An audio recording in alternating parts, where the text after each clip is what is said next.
L'épisode s'ouvre sur un moment de douceur inattendue, où Altagracia tient un nouveau-né délicatement dans ses bras. Saoul contemple la scène avec tendresse, confiant à Altagracia qu'il a toujours rêvé de devenir père, une aspiration qu'il avait même partagée avec Siména. Devant la douceur d'Altagracia, Saoul lui assure qu'elle ferait une formidable mère, car si elle éprouve déjà autant d'amour pour sa nièce Isabella, les sentiments pour son propre enfant seraient démultipliés. Ces mots résonnent douloureusement en Altagracia, dont le passé de victime de viol et l'abandon de sa propre fille biologique restent des blessures ouvertes. L'ambiance paisible est soudainement interrompue par Giustino. Saoul exhorte l'homme à ramener le bébé à sa véritable mère et à quitter les lieux en toute hâte avant qu'Altagracia ne s'en rende compte. En sortant, l'homme murmure qu'ils l'ont échappé belle et qu'ils auraient été morts si le secret avait été découvert. Par la suite, Altagracia, qui a entendu une voix masculine en retrait, interroge Saoul, mais ce dernier balaie ses soupçons en prétendant qu'il s'agissait simplement du père du bébé venu saluer. Malgré l'heure tardive, Saoul refuse de laisser Altagracia s'en aller et lui propose de passer la nuit avec lui, une invitation qu'elle accepte avec un mélange de soulagement et d'abandon.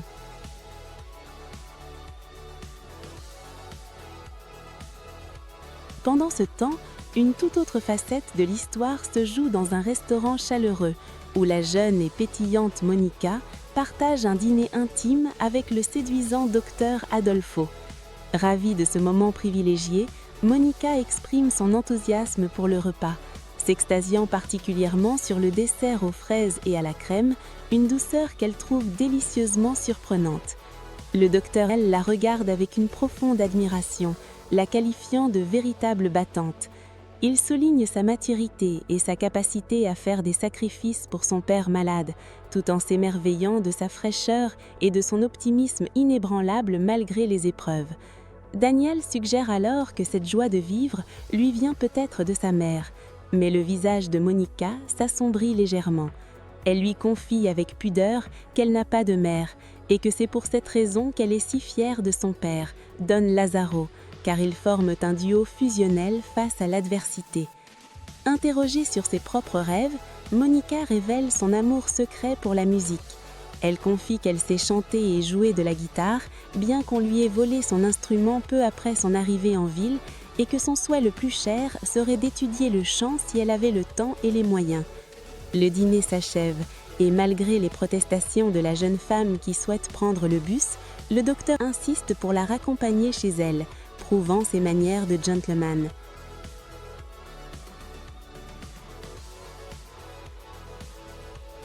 De retour dans la chambre de Saoul, le réveil est empreint d'une douce complicité. Saoul s'étonne de voir Altagracia déjà habillée alors qu'il aurait souhaité prolonger la nuit à ses côtés. Altagracia lui demande s'il a enfin confiance en elle, et Saoul confirme que les révélations douloureuses et privées qu'elle lui a partagées ont scellé sa confiance. Il la remercie chaleureusement d'avoir ouvert son cœur, reconnaissant la difficulté de l'épreuve. Saoul évoque à nouveau son désir de paternité et de famille, demandant à Altagracia si elle a déjà ressenti ce besoin, mais celle-ci élude la question en affirmant s'être toujours consacrée exclusivement à son travail. Saoul lui conseille tendrement de lever le pied pour accorder plus de place à l'amour et à l'affection.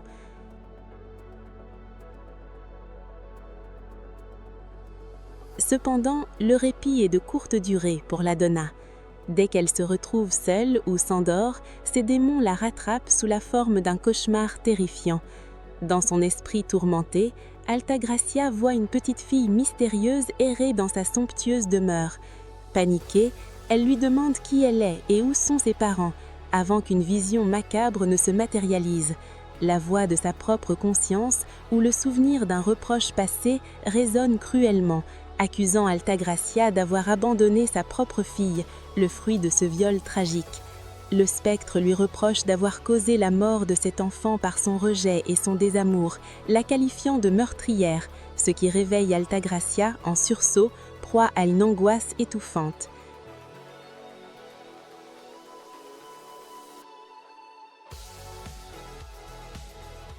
Au petit matin, dans le quartier populaire, Monica se prépare activement à aller faire les courses pour préparer des sandwichs. Son amie la taquine immédiatement sur son rendez-vous de la veille avec le séduisant médecin, mais Monica tente de minimiser la situation en insistant sur le fait qu'il s'agissait uniquement d'une discussion formelle concernant la santé de son père. Ailleurs, Raphaël surprend son fils Émilien qui a encore passé la nuit. Le ton monte rapidement lorsque Raphaël reproche à son fils son manque de maturité et surtout d'avoir eu une aventure avec Isabella, la nièce de sa cliente la plus importante, Altagracia Sondaval.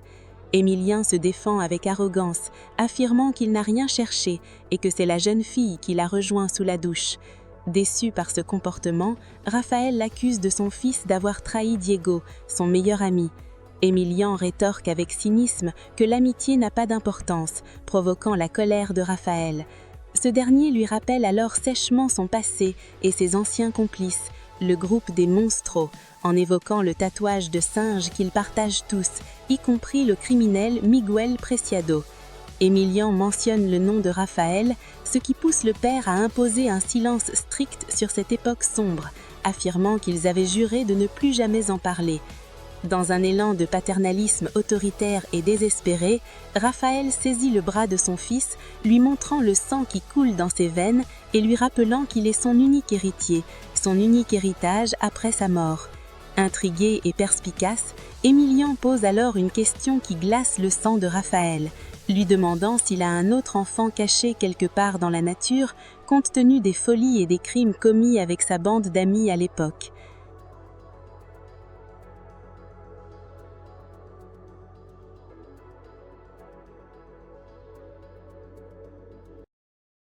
Pendant ces temps, Altagracia écoute un message anonyme et menaçant sur son téléphone portable. L'expéditeur mystérieux met la Donna en garde, lui reprochant de se complaire dans les bras de l'avocat Saúl Aguirre et lui demandant si elle va oublier si facilement les horreurs que ses violeurs lui ont infligées dans le passé. Ce message replonge Altagracia dans une fureur noire, lui rappelant que sa vengeance est loin d'être terminée. L'épisode culmine dans une scène d'une tension extrême. Alors qu'Altagracia circule seule au volant de sa voiture de luxe, elle est soudainement prise pour cible par des délinquants armés. 2 motos lui barrent la route et des agresseurs menaçants encerclent sa voiture, la forçant à descendre sous la menace d'une arme. Elle tente de garder son sang-froid, leur ordonnant de ne pas la toucher et leur proposant de l'argent en échange de sa liberté. Elle les prévient qu'ils s'attaquent à quelqu'un de bien trop puissant pour eux, mais les criminels, appâtés par sa richesse et sa beauté, décident de l'enlever de force. C'est à ce moment précis que Monica, qui passait là pour ses courses, intervient courageusement. Monica fait face aux agresseurs armés et leur ordonne de lâcher Altagracia, protégeant ainsi, sans le savoir, sa mère biologique. Monica utilise sa connaissance de la rue et son autorité locale pour raisonner les criminels, leur expliquant que cette femme est immensément riche et puissante et que s'ils s'en prennent à Lady Altagracia, toute la police de la ville se lancera à leur trousse dans une chasse à l'homme sans merci. Grâce à l'intervention audacieuse et salvatrice de Monica, le danger immédiat semble s'éloigner, posant ainsi les jalons d'une confrontation inévitable et bouleversante entre la mère vengeatrice et la fille abandonnée, alors que le destin s'acharne à croiser leurs chemins dans un tourbillon de secrets et de révélations imminentes.